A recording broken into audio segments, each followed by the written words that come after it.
Hi there, I'm Claire McDonnell Liu, and this is the Family Health Lab. In today's conversation, I'm talking with Grant Ennis, international public health expert and lecturer. Grant is explaining how we've been conned into subsidising industries that are killing us, how fast food and soft drink companies deploy misinformation to shame individuals for our weight and our health conditions, and most importantly, he sets out how we can reclaim our health. You're listening to the Family Health Lab. Healthy parents, healthy kids. Hi there, Grant. Thank you so much for joining me from Paris, I believe. That's right. Thanks a lot for having me, Claire. It's really good to be here on Family Health Lab. Thank you. We're about to talk about your book primarily and your work and your research, and I'm really fascinated to learn more about it. But just being nosy, you've just moved to Paris. Where was that from? Singapore? Coming from Singapore, so coming from the hot country to summer in Paris, it feels like the weather's the same, but a good change. I'm missing Singapore a little bit, but good to be here in Paris now. It's a lovely place. Yeah, two amazing places for food. So yeah, you tend to land on your feet. So I came across your book. Actually, I was trying to remember how we got in touch, but you contacted me via LinkedIn, and you kindly sent me a copy of your really fascinating book, which I've got here with my notes. And it was also James Muecke, Dr. James Muecke, who mentioned your book and really not only gave a plug for it really, but he just talked about it being such a powerful book, and it completely changed his thinking. He gave a presentation at Low Carb Gold Coast last year that I was there for, and he said it completely changed his advocacy work. In fact, he said he'd been wrong completely about his advocacy work in the health field based on your writing. So can you tell me a little bit about your connection with Dr. James Muecke and his work in Australia? Sure. I think it was a little bit how I contacted you as well. I think I was just a fan. He was Australian of the Year, and then he's now the Lieutenant Governor of South Australia, and he's got his own charitable organization, and does a lot of really great work around the world. But I think I found out about him because when he got the Australian of the Year award, he used it as a great platform to advocate for real action in Australia on sugar. I believe advocating for sugar taxes at the time, and speaking out about I think these are not his words, but corruption in government and the capture of government by the processed food industry. Not his words. And I really felt like he was a strong advocate in Australia for meaningful nutrition policy. And I reached out to him and I asked him to write a foreword for the book, actually, for Dark PR. And he was very kind enough to do that. And we wrote an article together for Michael West. And we did a little bit of research together on the way that we already live in a nanny state, which is kind of a weird argument to make. But I like to say that the nannies already kept trying to kill us. So it's not a benevolent nanny in the way that you see a lot of right-wing or conservative or kind of anti-public health commentators saying that we can't have public health policy because then we would live in a nanny state. But we already have a nanny state in Australia and many other countries around the world where the state has been captured by the food industry. And we're subsidizing processed foods and high sugary foods. So in Australia, we found that 5 billion Australian dollars a year in tax subsidies go to the junk food industry. So we're already subsidizing junk food in Australia, making the price cheaper. To put that into comparison, I believe there was a sugar tax proposed in Australia that was eventually shot down that would have raised a revenue of something like 2 billion. I don't actually know how the number is firm, but I remember it was significantly less than the amount that the industry is already subsidized. So the sugar tax that was considered to be a nanny state effort in Australia didn't pass because it was a nanny state concept. But the Australian government is already subsidizing the junk food industry by $5 billion a year. I mean, just Coca-Cola alone gets $5 billion a year. That's insane. Anyhow, to make a long story short, James and I really kind of came together on these kinds of points. Yeah, it was powerful. I've read that article and read your book since, and I was absolutely intrigued by these revelations that you're bringing to us about the way we approach trying to bring about health changes. That we've got it wrong. And he stood up on stage in front of by a large audience and said that he'd got pretty much most of his year to date, that year's work on advocacy wrong. So as you said, he was calling for a sugar tax, I believe, but he'd also put out some hard-hitting commercials that went across Australia, national TV, and he was calling for education and awareness raising and education programs in schools, and also support and education in GP practices and for the professionals. And ultimately, so that the public can be more informed, better equipped to make better decisions. But after reading your book, then he reframed that, and that word frame comes up a lot with your book and your work. He reframed that in his mind as that's actually victim blaming. That's putting all of the emphasis back on the individual person who's already suffering quite a lot. And there's a lot of shame wrapped up with all of that.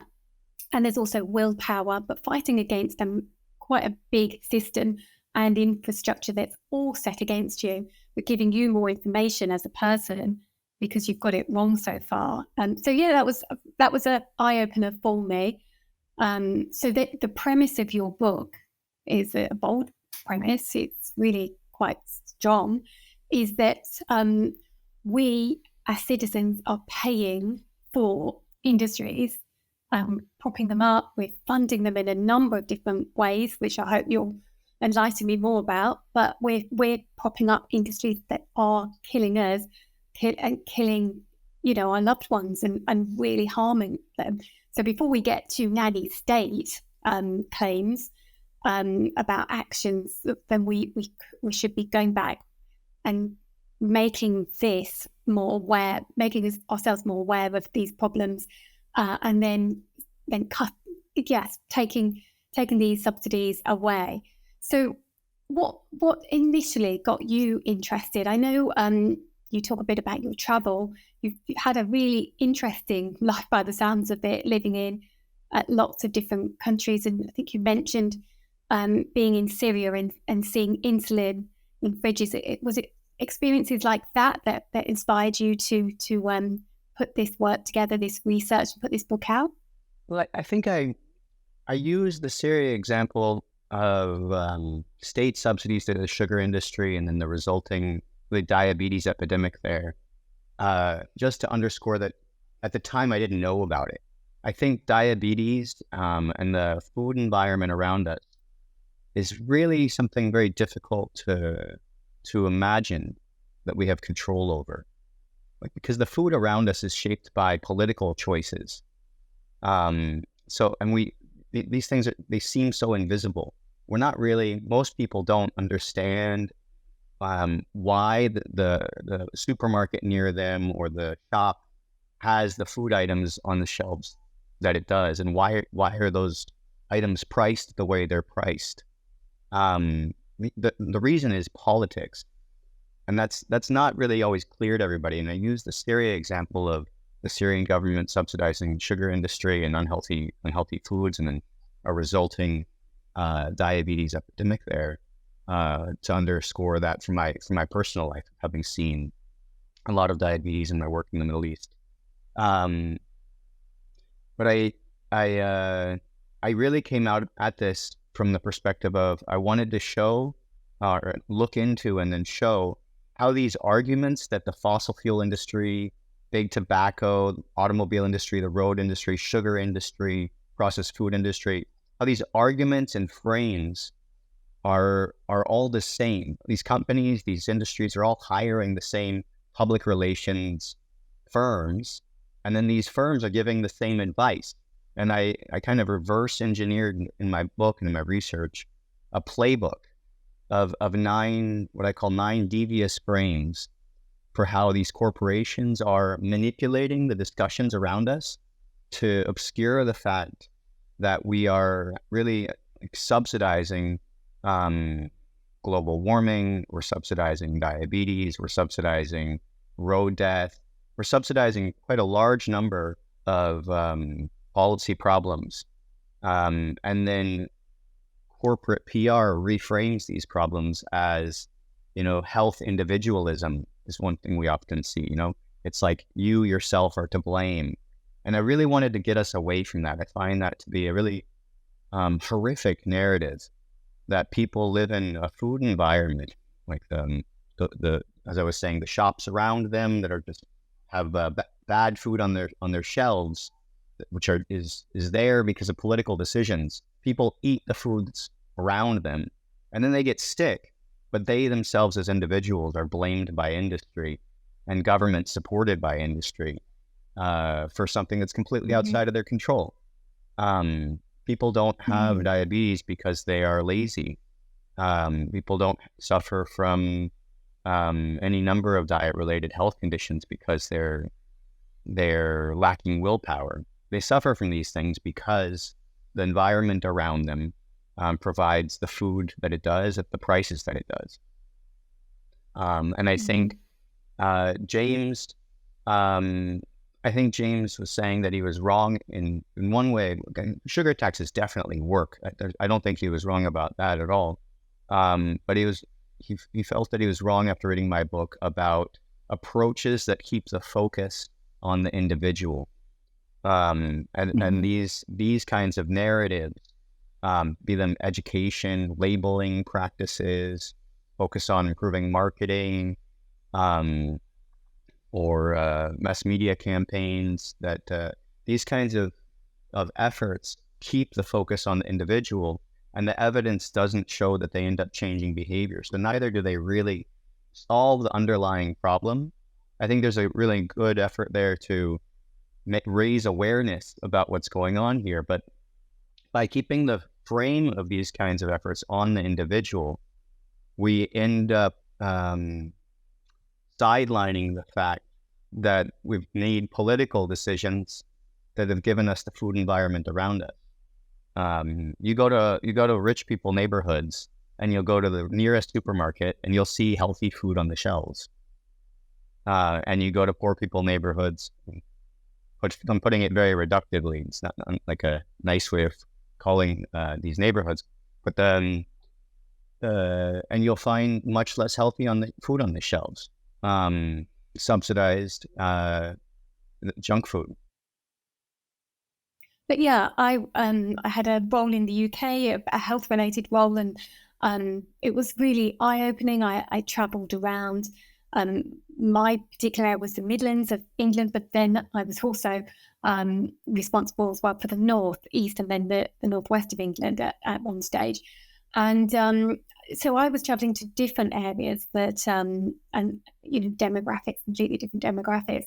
And so one meeting with people trying to improve health and having local authority meetings, I've been, say, Darlington, and lots of nice places to eat, shops for me to grab my lunch.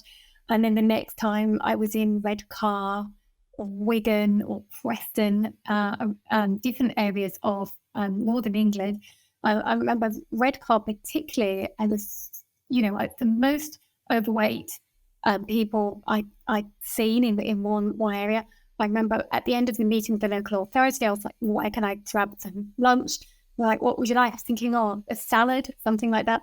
And they were saying, I think you'll struggle. So I had an hour before the train, and I made it a little bit of a mission to survey the area. I walked for that hour and didn't find any fresh food, not even an apple.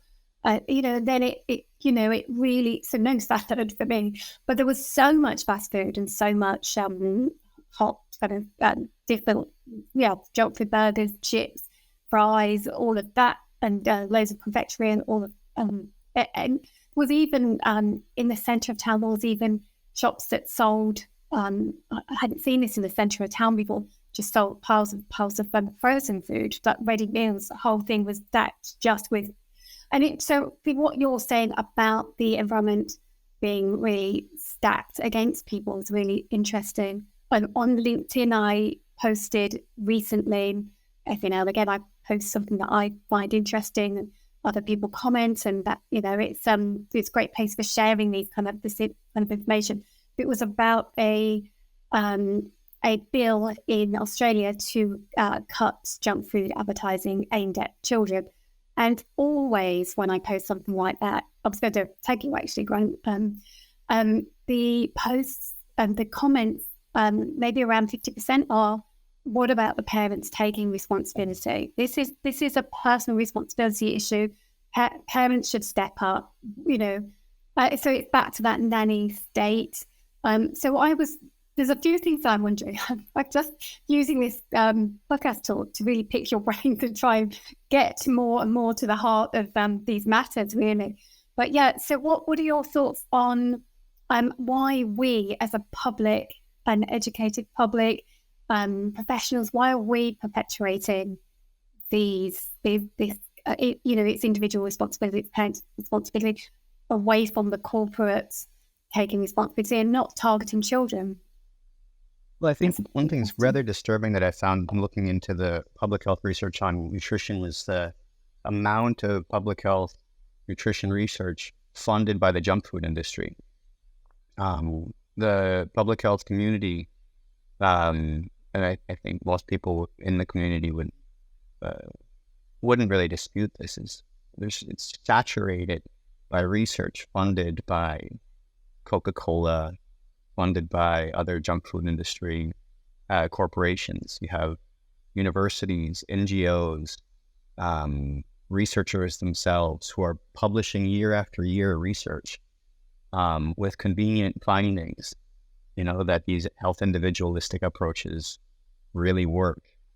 So it's no surprise at the end of the day that we have people promoting this stuff. It's a very confusing operating environment, not because this issue is inherently confusing or complex or complicated, difficult to understand, but because the information environment around nutrition is being flooded with, I call it dark PR, disinformation, but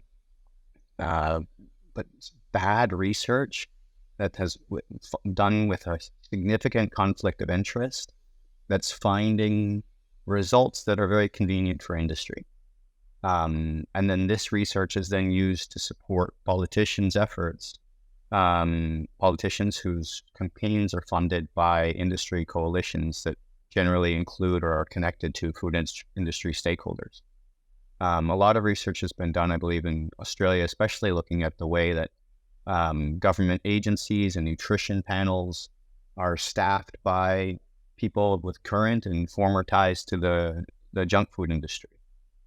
It's a very, very disturbing space, the nutrition space. For my book, I did research on three issues: global warming and the industries that lead to it, road death and industries that lead to it, nutrition and the industries that lead to it. And I found myself with the nutrition elements just constantly in disbelief in how bad it was. I kept on reading and sitting back and saying, wow, how could it be so bad?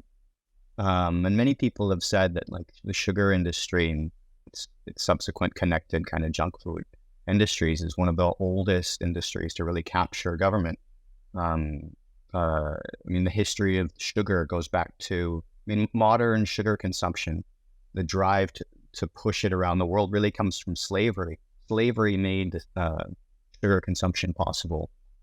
And as soon as slavery ended, we kind of transitioned to automated processes to cultivate and make sugar cheaper and cheaper and cheaper with more and more state subsidies.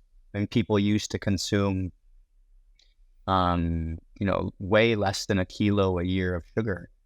And I don't know what it is now, but it's something like, the commonly quoted number is actually in pounds. It's like 150 pounds a year of sugar in like the UK, the US, Australia, and New Zealand.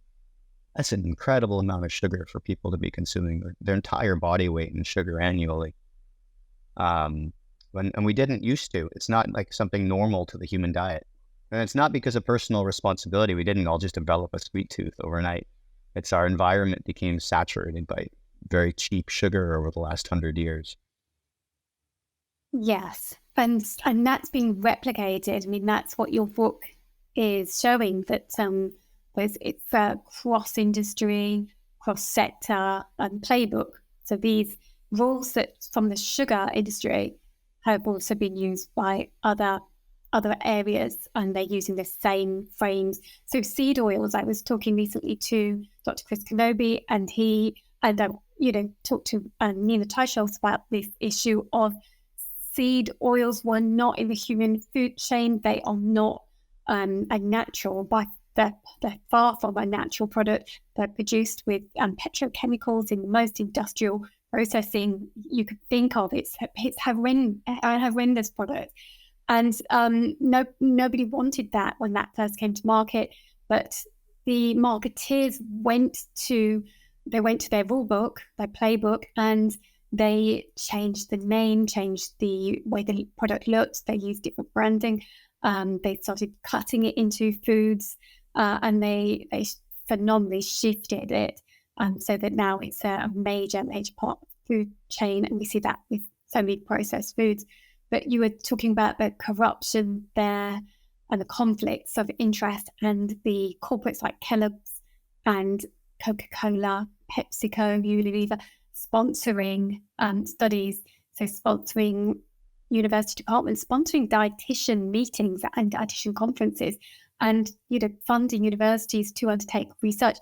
That they need that funding. So with the Australian dietary guidelines and the dietary guidelines for Americans, the research has looked into both those and found conflicts where the people who are the experts on those panels making decisions about what people should eat and giving us that advice that our school food is based on, and our hospital food and our advice from our doctors, they're involved with Kellogg's and Unilever and all of these other, Danone, all of these other corporates. 95% of the dietary committee for Americans were found to have conflicts of interest, meaning, personal beneficial relationships with these organizations. One woman had over 150 ties, commercial ties with these organizations, and they're the people telling us what's healthy. So I think the public just don't have time to strip this back and look into it. And like you, anytime I have a conversation with somebody like you, Grant, or one of these other people that I'm learning from in these talks, these chats, I'm blown away by what I'm finding out and uncovering. And it's, it is worrying. It explains why global death is so high. But just cutting back into what you were saying about the cross-party links between, I'm interested in where big tobacco fits in and big sugar, and what they've specifically learned and how they're all linked in. Yeah. Well, that's a great question. Thanks for raising that. I didn't talk about this much in my book, but just to put this out there, the Kraft, I believe, was purchased by Philip Morris, if I have that right, at some point. And I think then Kraft was then resold off after Philip Morris became Altria. I just say that to underscore that the tobacco industry and the food industry often are the same, in the sense that these large sugar and processed food conglomerates actually own enormous tobacco industry companies. But that's important, but it's almost the icing on the cake of it, because the PR companies, the PR organizations are the same, and the people doing the PR for the sugar industry and for tobacco and for oil, they're all exactly the same. But specifically because sugar and tobacco have similarly negative health effects, you have really some shockingly similar PR happening there. So one example is genetics. So you used to have the tobacco industry saying that people get lung disease because they have bad genetics.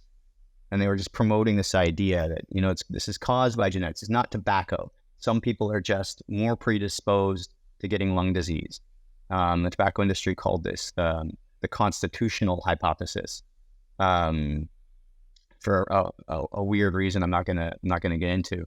But the same approach is being used for diabetes and obesity and other kinds of diet-related health problems, where we say, they have diabetes because it's genetic, either type 1 or type 2. But we know that that's not possible. The diabetes rates, type 2 diabetes rates, are skyrocketing around the world. We went from less than 1% in the 1950s, United States, but it's about the same everywhere else, type 2 diabetes rate. And now we're at almost 11, depending on who's counting.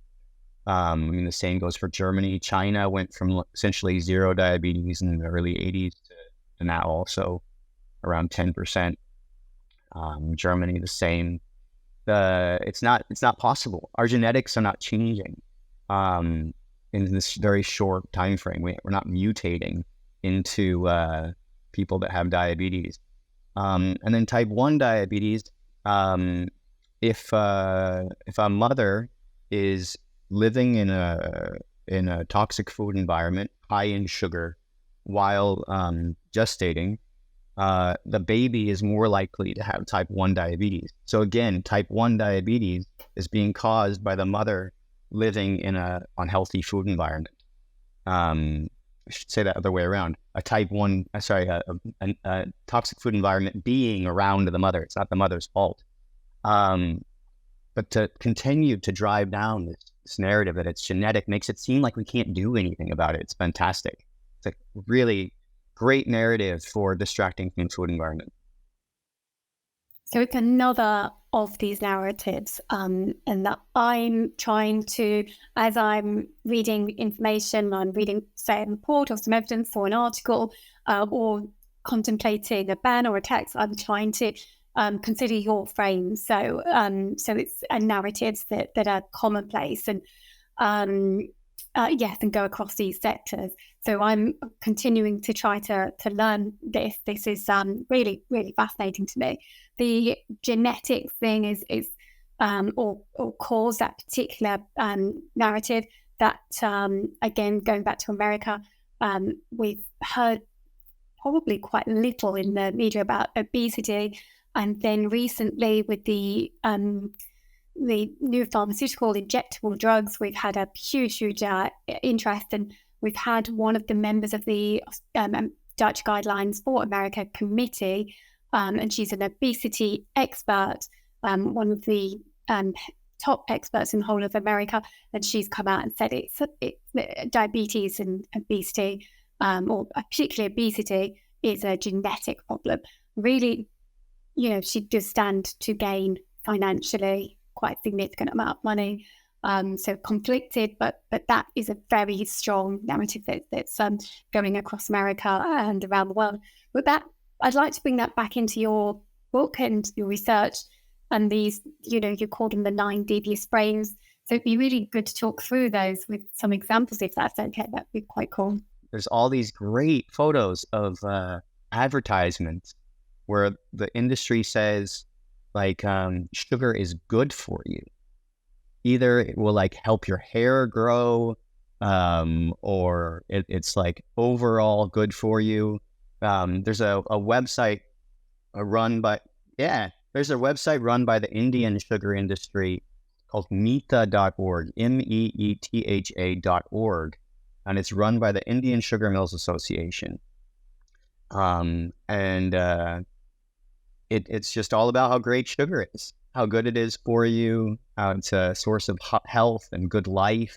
It's a fantastic website to see dark PR in action, actually. And it was created, that website launched on International Diabetes Day, which was pretty fascinating.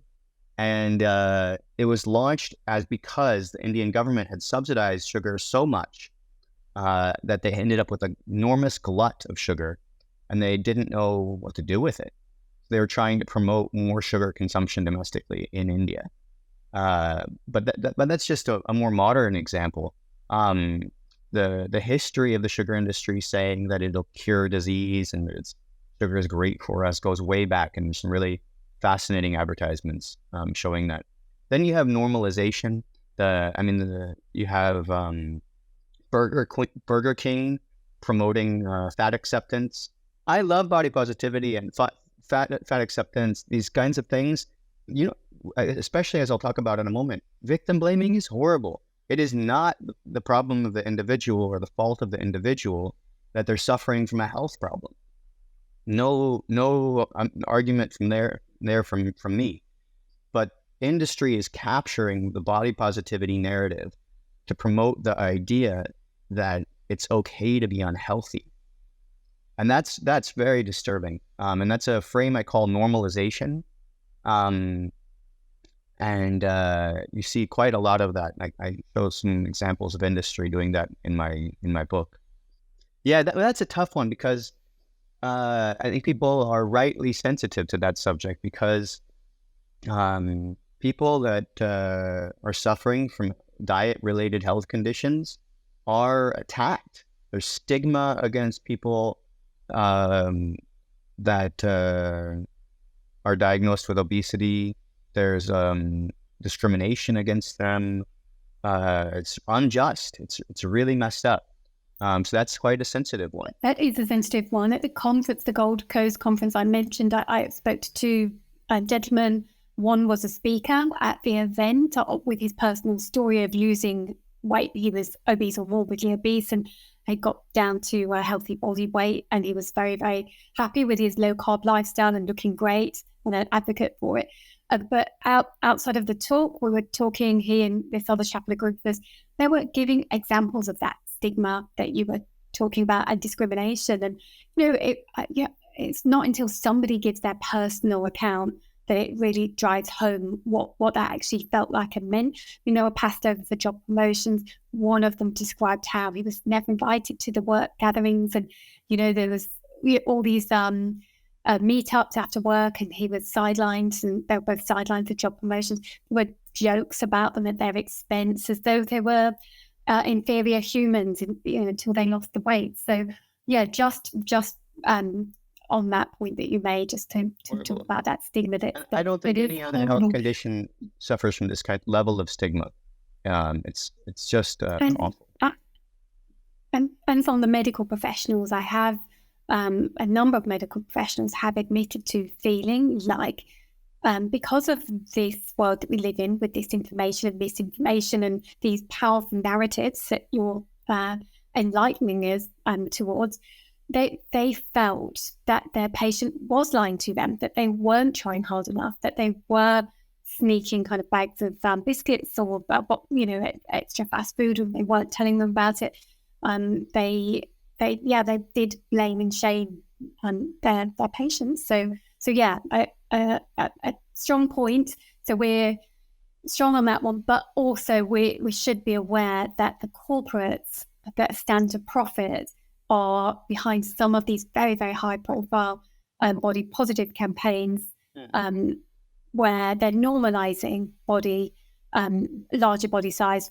But that's the significant aspect of that is not confidence. It's that you're metabolically unhealthy, you're likely to suffer a really, really strong adverse conditions from like chronic disease, your elevated risk factors, potentially heart attack, diabetes, etc., etc. So yeah, that's one of your frames, and that's called normalizing. Yeah, and it's a tough. I think the hardest thing about that conversation is that even people that are really concerned about stigma believe that the only solution out there, or the only option if people want to lose weight or improve their diet, is individual responsibility. And that couldn't be further from the truth. We have to change the politics around our food environment. There's no other option. People's diet-related health conditions are entirely dependent on the politics of the food around them, not personal responsibility, not genetics, and that's just how it is. I mean, maybe I'll go through the rest of the frames that I cover just so we touched on them, and I'll come back to this person's responsibility question a little bit.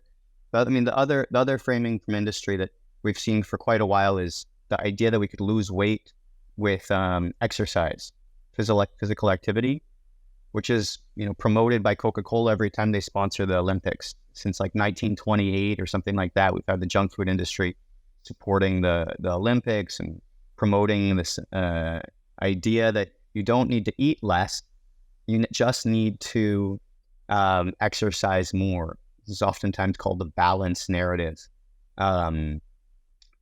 Coca-Cola has promoted it, I think, as Mixify. And it's not true. I mean, if you want to Google it, there's a great study by Vox that's called, or not study, but a fun article. The title is like, why you can't exercise to lose weight in 60 plus studies.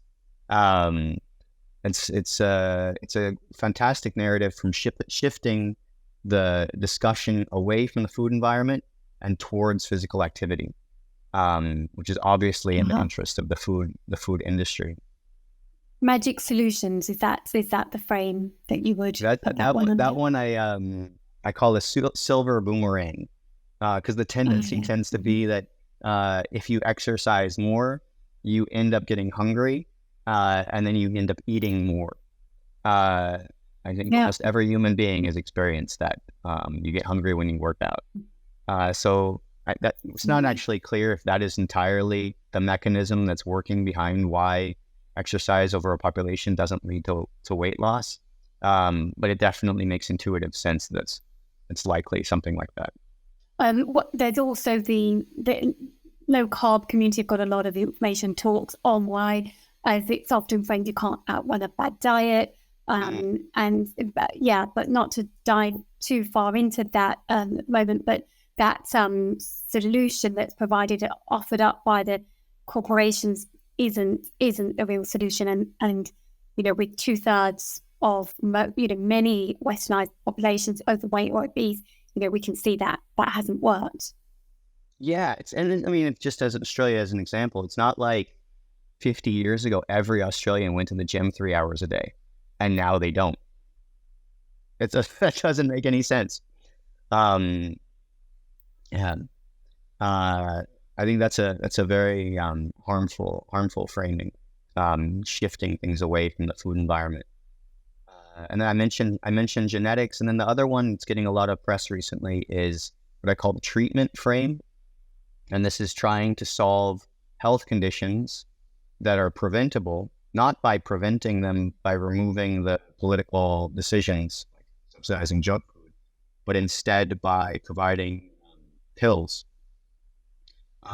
or hospital care. But you're never going to treat a disease out of existence. It's like trying to solve COVID by providing ventilators. Imagine we tried to stop the COVID pandemic with more ventilators. And that was our entire focus. By keeping the focus of diet-related health conditions on pills and injections and hospital care, we distract from the fact that, the corporate interests and industry and PR distracts from the fact that we could prevent all of these health conditions by getting rid of the subsidies, implementing material solutions such as getting junk food out of schools. There's all kinds of great solutions we could have to reducing diet-related health conditions that we're not using. And then leading out of that is health individualism. So like you have just such a focus on blaming people. And this really causes quite a lot of stigma, hardship, mental health issues, but neither does it work. So education programs often sponsored by Coca-Cola, or to get people to eat better, kind of coaching individuals to eat better, quote unquote better. These kind of many like nutrition labeling. Labeling in terms of labeling or guidelines, dietary guidelines, trying to establish on a national level what is and isn't healthy. That's a beneficial process. It's useful to demarcate and have a political decision for what isn't healthy. But the argument that by putting labels on food will get people to change their diet is not one that I've seen research supporting. And it feeds into this, especially when that narrative is amplified, like, oh, if only we labeled food better, people would have real choice and then they would make better decisions. That's not the case. And that narrative and that argument is one totally supported by industry, completely supported by the sugar industry, the junk food lobby. The continued focus on choice, health individualism, education, these narratives end up keeping the focus on the individual and not on the food environment around us. We really don't have a choice. And as soon as we start talking about choice, we stop talking so much about the structures that determine what we eat around us. And the final two frames that I go into my book that I really think are a little bit harder to wrap your head around if you're new to this kind of stuff is the first one is complexity. So, or I call it the knotted web, where people say diet and nutrition is complex. It's like convoluted. It's difficult to understand. So much complexity here. This is a complex issue. And you've got like the international sugar industry saying this. You've got sugar industry, you've got food industry interests talking about how diabetes is very complex. It's a very strong argument for undermining political action to call things complex. Researchers at the London School of Hygiene and Tropical Medicine have done some really great research showing this over the last couple of years. And then the final frame is what I call multifactorialism. And that's where you say we need a combined approach. We need to blame the individual and educate them, and we also need political change. Or sometimes you hear diabetes is caused by a combination of genetics, lifestyle, and exercise, and completely excluding the political element that shapes the food environment around us.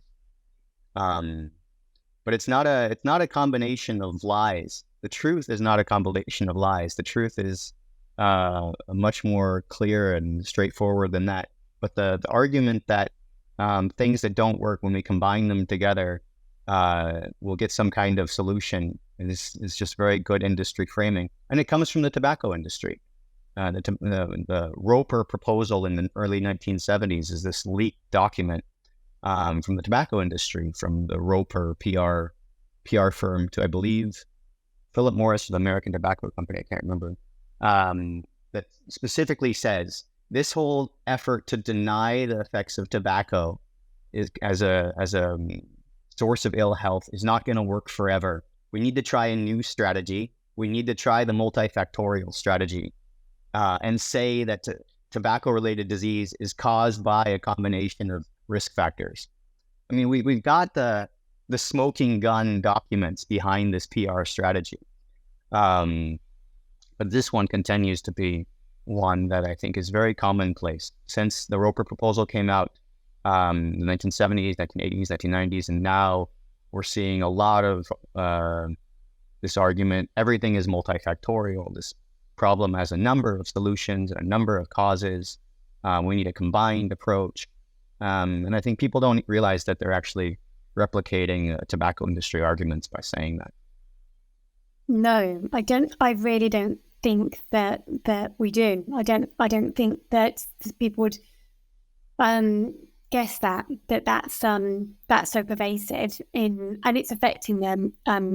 The 1 in 5 deaths globally from food, and that's astronomical. That's crazy. Astronomical. And so and astounding how quiet the media is on that. Like, that's quite telling. I mean, I'm interested there's a couple of things, so many different avenues. But I'm interested if you feel we have propaganda, but that's probably a smaller point. Most people are in Western societies until the last couple of years might think we don't. But I think more importantly, you've mentioned potential solutions. I think that's really important. You mentioned the environment and the politics, but backing up slightly before we go there, we haven't really laid into what is this corporate welfare that you refer to so much in the book. Some people have never heard of that term or had it broken down quite simply. What is corporate welfare? Because your premise of the book is that we're paying to harm ourselves and our communities, our families. We're paying for this. Yeah, I think corporate welfare is a kind of a spin on critiques of welfare state. Like people say, oh, we don't want to be supporting people that are lazy and not working hard, and people need to pull themselves up by their bootstraps. So it's perhaps an ironic term trying to say, but in fact, it's corporations that are getting welfare. And not just on sugar, the fossil fuel industry gets $6 trillion a year in subsidies. $6 trillion a year. That's crazy. The sugar industry around the world is similarly subsidized.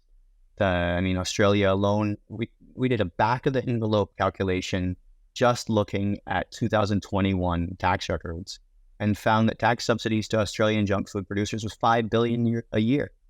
That's a huge amount of corporate welfare in the form of tax subsidies. And that means that the Australian food environment has cheap and readily available high sugar processed food on the shelves all around them, which makes the relative cost of, tomatoes to some sweets, you're making the sweets way cheaper than the tomatoes. So people in the end, when they have to decide, they have limited funds, they'll choose the sweets. They'll choose the unhealthy option because it's a cheaper option. And that's a political decision. We're paying to bring the prices of the foods that are harming us down. But you call those, because those subsidies, I don't read about them in the press very often. And if I asked anyone, I don't think they'd be able to reel off the numbers you're reeling off. So you call them invisible.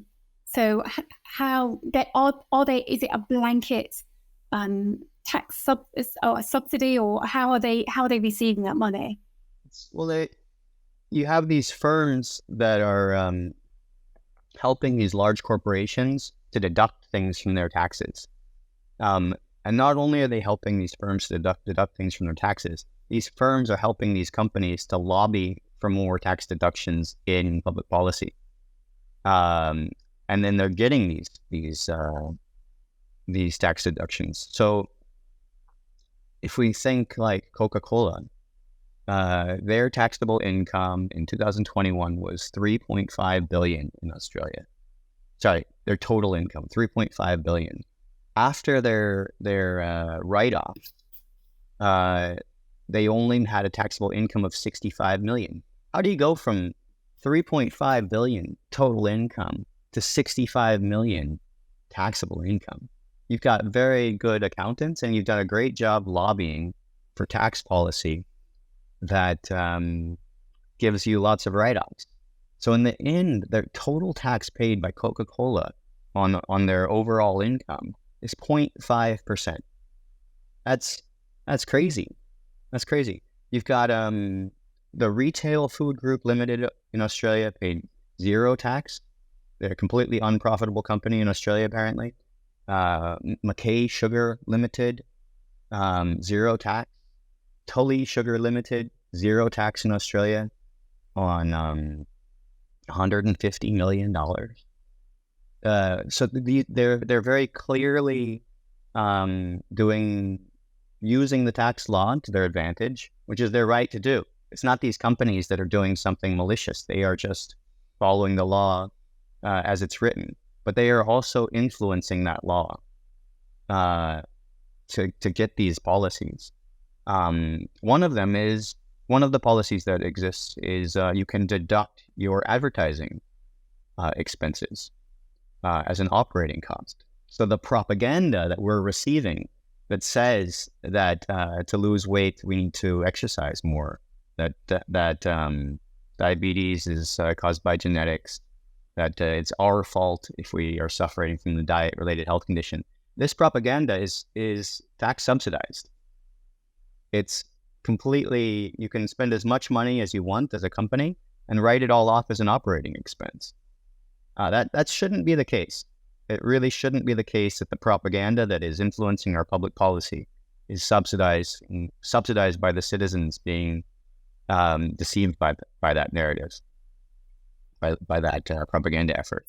So that's how we're paying for this.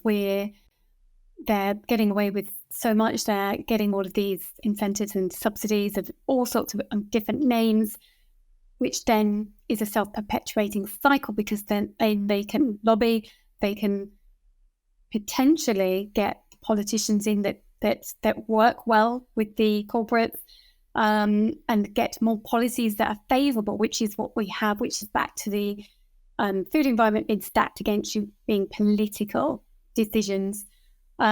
So it's a web, and I feel like I'm questioning now a lot of my terminology, but I think it's complex.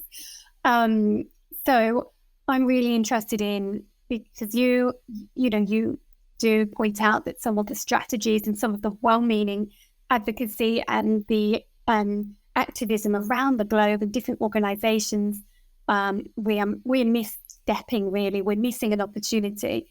And you call it organizing and getting our act together. So can you tell me more about what we can do? Yeah, I think if we remember the suffrage movement and the suffragettes, people think that in democracy we just need to vote, and people get kind of frustrated. Like, it seems like voting isn't working, but the voting is really only a small part of democracy. Going back to the suffragettes, they did not have the right to vote, and they got it through organizing together at a local level, and then advocating for policy change at national levels. And that approach is the one where we've seen enormous successes in labor rights, in food policy in the past, getting kind of pure foods laws passed where it's no longer legal to put cocaine in Coca-Cola. You can't use, chemicals to preserve meat that are unhealthy. We've had great success improving our food environment in the past when people organize together and demand policy change. And we need to see more of that. We need to see people coming together and working to demand material solutions to this problem, because it's a material problem. One thing, aside from getting rid of subsidies, aside from taxes, which also work quite well, is these kinds of junk food bans and processed food and high sugary food bans around schools. So you see some countries, such as India, for example, I don't know to the extent that it's implemented, they have a policy that you can't sell junk food inside of schools or within a 50-meter perimeter around that school. And I believe I've seen similar laws around the world up to 250 meters, where it's not legal. You also have laws that just say you can't sell them in the schools, but the further you can increase that perimeter around schools, hospitals, public buildings, that's a great policy. You can extend it to any kind of building that you think would be good. We did the same thing with smoking, right? It's not legal to smoke in front of a restaurant in a lot of countries, and you deny the space for these kinds of things. You're changing the material environment through which people engage with food, that right now is quite toxic and unhealthy, this food environment. And that's really important, changing that environment. The schools example you're giving, schools are particularly targeted and disadvantaged areas.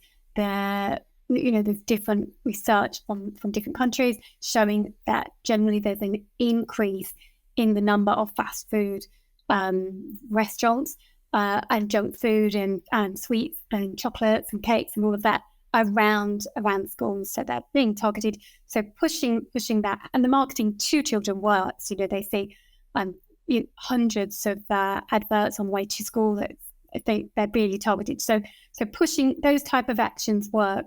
And are you saying that we can learn from those different movements? So the corporates have got their playbook. So we should be learning from the playbook of smoking regulation change, but not just regulation, I suppose, but levies, say the aggregate levy, supported recycling, and there's different levers you can pull. So it's learning what's been effective and implementing that, but being more aware of what's happening. Yeah, and I think stay firmly oriented on material solutions. So advertising to adults has not really been shown to change consumption patterns. But what does change consumption patterns is when you no longer sell those products, or they're at a very much higher price. That we know that you're changing the actual material environment. If you're changing the information environment, either through labeling, campaigns, education, advertising bans, you're not changing the material environment. And corporate interests are always trying to get us to change the information environment because it's not changing the material. And that's where we as citizens, as workers, as individuals, as people, as mothers, as fathers, as kids, as whoever, we need to be focusing on fixing the material food environment that's being rigged. Like, we are subsidizing junk food to be sold all around us, and we're allowing it to be sold and dominate the food environment around our schools, around our kids. I remember being in school and there being Coca-Cola machines everywhere. I think it might have been the only thing where I could purchase in schools, Coca-Cola or other kinds of sodas. That's awful. That's completely awful. And how is that allowed?